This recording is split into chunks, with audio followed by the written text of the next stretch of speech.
Welcome to Zisodel TV. Kindly subscribe, share, and like for latest updates and news. Hello guys!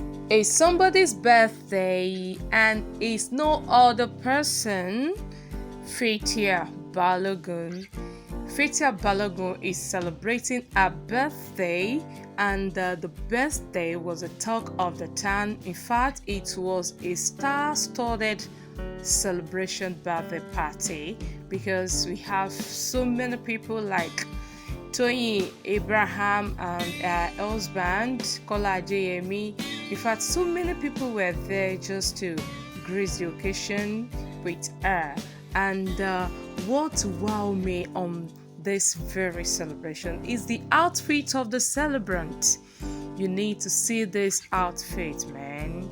It's like they imported from Egypt. Yes, the outfit was so beautiful and it looks so good on her. In fact, you need to watch this video. She's just like an Egyptian. You need to watch this video. And from our hand there, we say happy birthday, Fathia Balogun. Many happy returns.